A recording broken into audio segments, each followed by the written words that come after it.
বলো তো তোমার নাম রাখবো কি?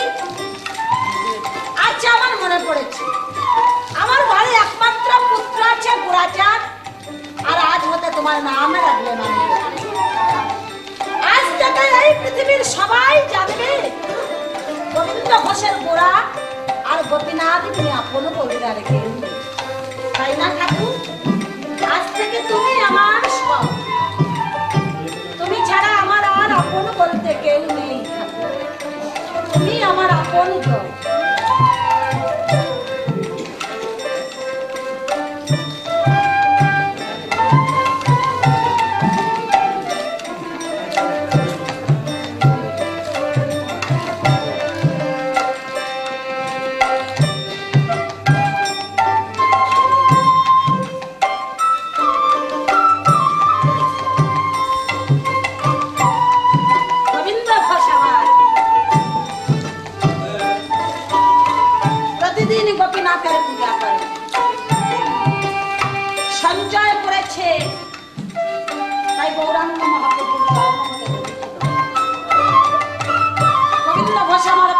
মানুষের দ্বারে দ্বারে দু হাত পেতে ভিক্ষা পায়, ভিক্ষা যায়, সেই ভিক্ষা দিয়ে আমার গোপীনাথের জন্য প্রসাদ এনে আমার গোপীনাথের,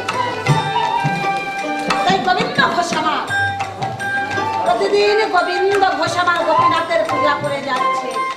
হঠাৎ একদিন ভক্তের বাড়ি না গেলে মনে মনে চিন্তা করছে, ভক্তের বাড়ি যদি চলে যাই তাহলে আমার গোপীনাথের পূজা করবে, তাহলে তো আমার গোপীনাথ উপবাসী থাকবে, গোপীনাথের পূজা করার জন্য কেউ থাকবে। আচ্ছা তাহলে আমি একবার গোড়াকে দেখে দেখি, গোড়া যদি পারে তাহলে আমি না হয় ভক্তের বাড়ি চলে যাবো, তাই না? গোবিন্দ ঘোষ আমার পুত্রকে ডাকছে, গোড়া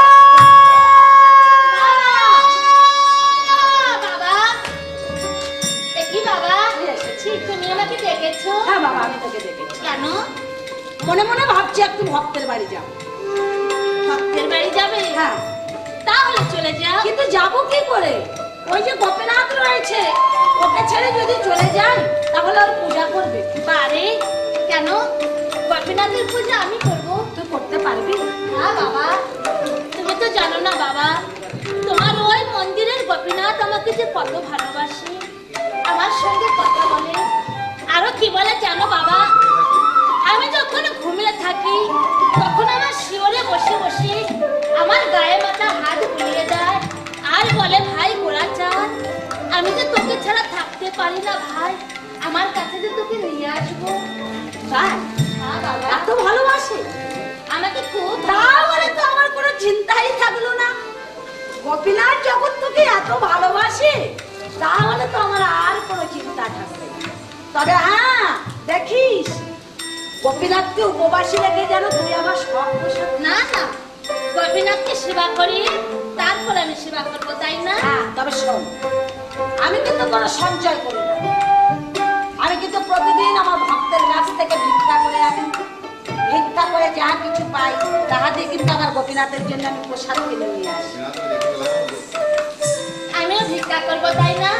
ভিক্ষা করে যা কিছু পাবো সব গোপীনাথের জন্য কিনে আনবো। গোপীনাথ, আমি কিন্তু আমার গোড়াকে রেখে গেলাম তোমার সেবার জন্য। ওর নিতান্ত ছেলে মানুষ ঠাকুর, যদি ওর কোনো কিছুতে ভুল হয় তুমি ওকে ক্ষমা করে দিও গোপীনাথ।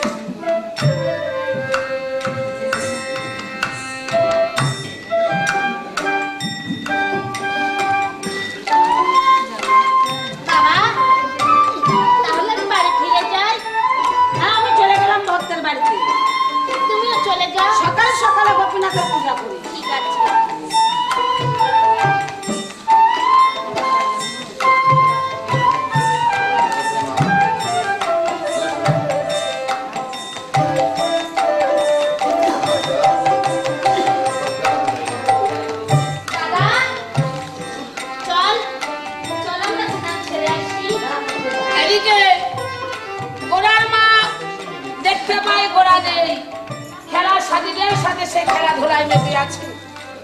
তাই গোড়ার মা চিন্তা করছে, তাই তো আমার গোরাচাঁদ তো নিতান্ত ছেলে মানুষ, আমার মনে হয় সে গোপীনাথের কথা ভুলে গেছে। আমি একবার দেখে দেখি।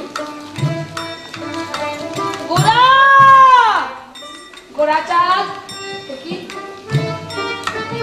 কোথায় গেছিলি বাবা? কেন? আমি খেলতে গেছিলাম। খেললে তো চলবে না, তোর বাবা না গোপীনাথের সম্পূর্ণ দায় দায়িত্ব তোর উপর রেখে গেছে। ঠিকই বলেছো তুমি মা।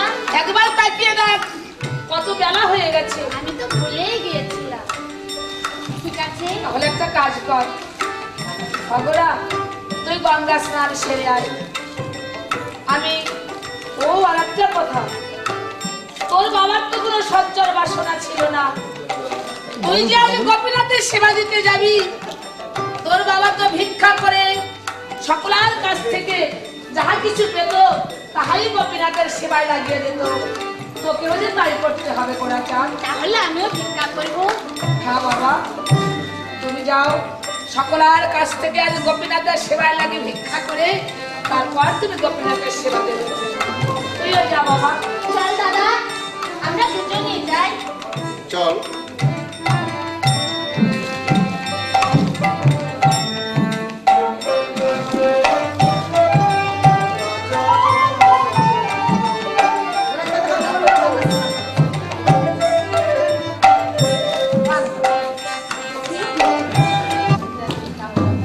চল দাদা, আমরা গোপীনাথের জন্য ভক্তবৃন্দর কাছ থেকে আমরা ভিক্ষা করে নিয়ে আসি। চল ভাই।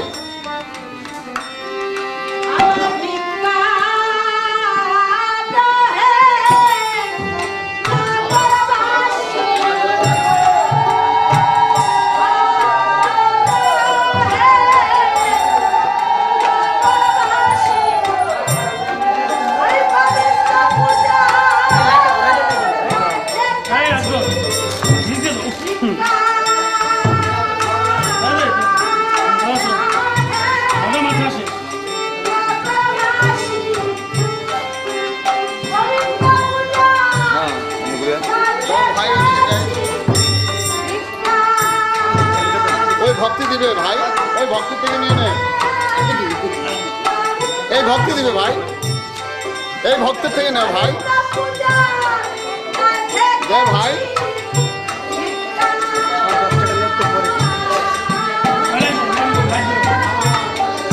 ওই মায়েদের কাছ থেকে নিয়ে নে ভাই।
আর চিন্তা নেই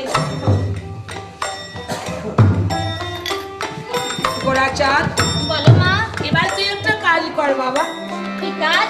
প্রতিদিন তোর বাবা গঙ্গা স্নান করে তারপরে গোপীনাথের সেবা দিতে যায়, তোকেও যে তাই করতে হবে। ঠিক আছে, দেরি না করে এখনই গঙ্গা স্নানে চলে যা, আমি প্রসাদে সাজিয়ে রেখেছি।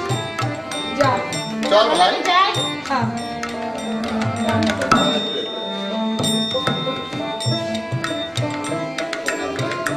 তাই গোড়াচাঁদ আমার ধীরে ধীরে যাত্রা করেছে। গোপীনাথ বলে নামে গঙ্গা জলে স্নান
যাচ্ছিস, তাহলে আর দেরি নয় বাবা, তুই একটু বিলম্ব কর। আজ আমার মনে বড় বাসনা জেগেছে রে গোরা। জানিস, আজ আমি তোকে গোপীনাথের সেবায় পাঠিয়ে দেব। আমি ভাবছি তোকে আজ আমি সেই বৈষ্ণব সাজে সাজাবো। আমার মনে বলছে বৈষ্ণব সাজে সাজিয়ে আমি তোকে মনের মতো করে দেখবো। তুই একটু বিলম্ব কর বাবা, আজ আমি নিজ হাতে তোকে সাজিয়ে দেব।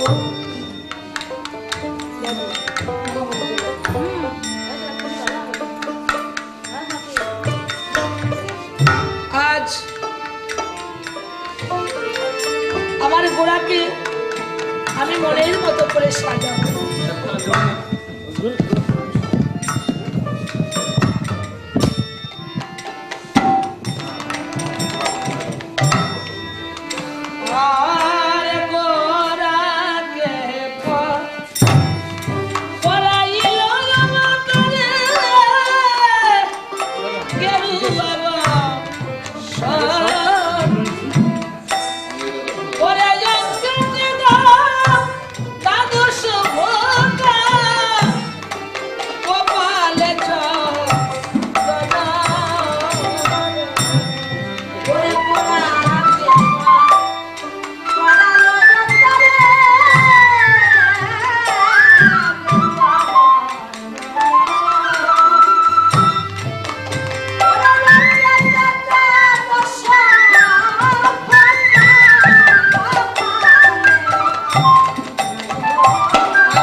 তোকে দেখে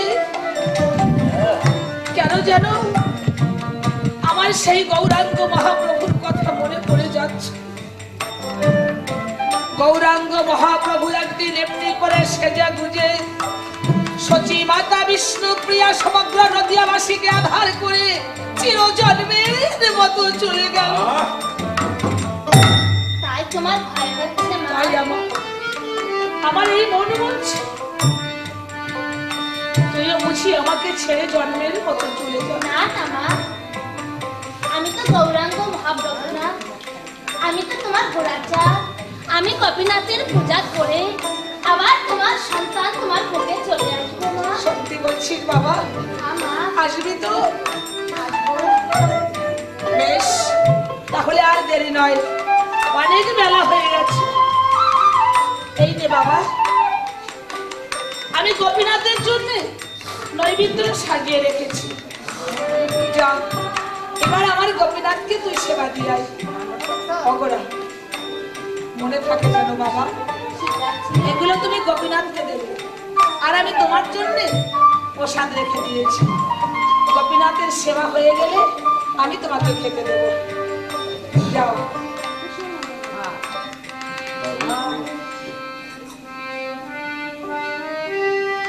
হরে কৃষ্ণ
তুমি তো খোদায় খুব কষ্ট পেয়েছো। আচ্ছা গোপীনাথ, তুমি বলো তো আমাকে বৈষ্ণব বেশে কেমন মানিয়েছি? তুমি জানো গোপীনাথ, মানা আমাকে দেখে কেঁদেছি, ভয় পেয়েছে আমাকে দেখে। আমাকে নাকি গৌরাঙ্গ মহাপ্রভুর মতো মানিয়েছে। তুমি বলো তো সত্যি কি আমাকে গৌরাঙ্গ মহাপ্রভুর মতো মানিয়েছে? একই গোপীনাথ, তুমি কোনো কথা বলছো না কেন? তুমি রাগ করেছো তাই না? তুমি সত্যি রাগ করেছো গোপীনাথ? তুমি কেন রাগ করেছো? আচ্ছা গোপীনাথ, তুমিও খাওনি আর আমিও তো খাইনি। তুমিও নিতান্ত ছেলে মানুষ আর আমিও তো নিতান্ত ছেলে মানুষ। গোপীনাথ, আমি যদি তোমার জন্য না খেয়ে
সত্যই আসবে না? একটিবার আমার সঙ্গে হেসে হেসে কথা বলো গোপীনাথ। আবার তুমি উপবাসী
ফেলবে পাতাল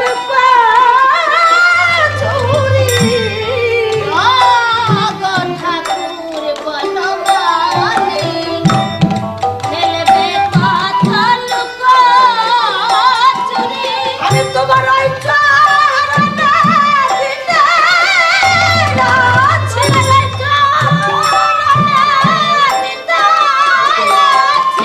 আমার ভক্তি আর ঘোর বেল পাতা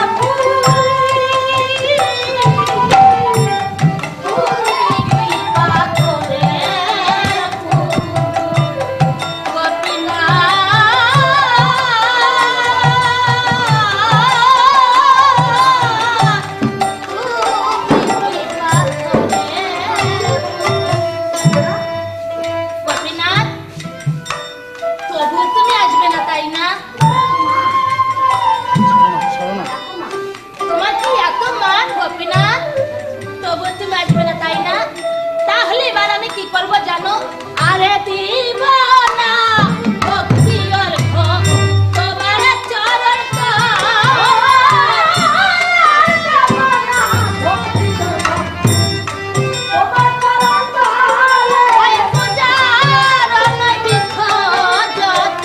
আমি ফেলে দিব না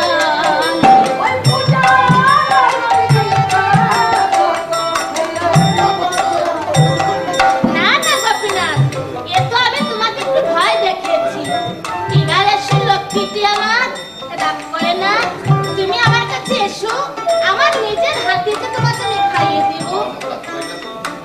আমি বুঝতে পেরেছি গোপীনাথ, আমি বুঝি তোমাকে ডাকার মতো ডাকতে জানি না, তাই না গোপীনাথ? তাই বুঝি তুমি আমার ডাকে সাড়া দিচ্ছ না। দেখো গোপীনাথ, এখনো তোমাকে আমি ভালোই ভালোই বলছি, তুমি শীঘ্র করে এসে আমার হাতে তুমি সেবা করে যাও।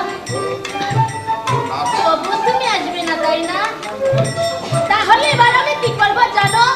আবার ধরো জানো আর কাঠখানা হাতে তুলে নিল।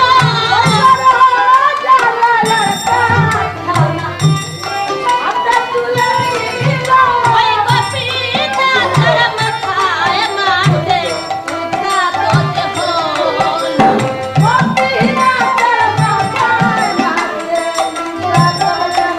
এবারও তোমাকে বলছি গোপীনাথ, তুমি ভালোই ভালোই এসে তোমার পোশাক তুমি সেবা করে যাও। তবু তুমি আসবে না, তাই না? তাহলে এবার আমি কি করবো জানো? এবারে মা